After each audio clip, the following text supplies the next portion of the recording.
रात के 1 बजे थे। फरीदाबाद की एक सुनसान गली में टिमटिमाती स्ट्रीट लाइटें और हल्का धुंध भरा अंधेरा एक अजीब डर पैदा कर रहे थे। सीसीटीवी कैमरे के फ्रेम में अचानक काली साड़ी पहने एक लड़की दिखाई देती है। सर झुका हुआ, बेहद धीमी चाल और बिल्कुल बिना आवाज के।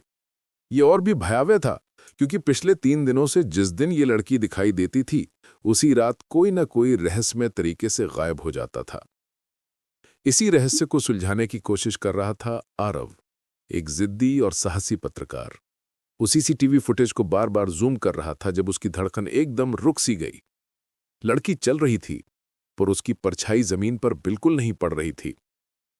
फुटेज में दिखाई देने वाले रास्ते का पीछा करते हुए आरव गली के आखिरी छोर पर पहुंचा, जहां एक पुरानी जर्जर इमारत खड़ी थी। दरवाजे का ताला टूटा हुआ था, जैसे कोई उसे अंदर बुला रहा हो। जैसे वो अंदर गया, एक ठंडी हवा उसके गले से छू कर निकल गई। दीवार पर लाल रंग से लिखा था, तुम भी देख रहे हो ना। अंदर सन्नाटा था, पर आरव को साफ साफ पदचाप की आवाज सुनाई दे रही थी, जैसे कोई उसके पीछे चल रहा हो। वो मुड़ा, पर वहां कोई नहीं था।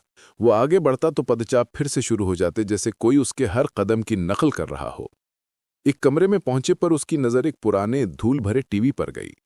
बिना किसी स्पर्श के टीवी अचानक चालू हो गया। स्क्रीन पर वही काली साड़ी वाली लड़की दिखाई दे रही थी, इस बार सीधे आरव को देखकर मुस्कुरा रही थी। अगले ही क्षण टीवी पर शब्द चमके, तुम देर से आए हो। डर के बावजूद आरव ने टीवी को छुआ और अचानक एक तेज ग्लिच हुआ। अब टीवी में आरव खुद दिख रहा था, लेकिन उसके पीछे वही लड़की खड़ी थी, बिल्कुल स्थिर। असली आरव तुरंत पीछे मुड़ा, मगर उसके पीछे कोई नहीं था। घबराकर वो इमारत से बाहर भाग गया। अगले दिन वो पुलिस को फुटेज दिखाने गया, लेकिन पुलिस अधिकारी ने उसे हैरानी से देखा और कहा, इस फुटेज में कोई लड़की नहीं है, सिर्फ तुम हो, और तुम खुद ही उस इमारत में घुसकर भागते हुए दिख रहे हो। आरव के होश उड़ गए। उस रात घर लौटकर जब वो अपनी खिड़की बंद कर रहा था, खिड़की के शीशे में उसे वही काली साड़ी वाली लड़की का प्रतिबिंब दिखाई दिया। वो हल्की मुस्कान के साथ फुसफुसाई,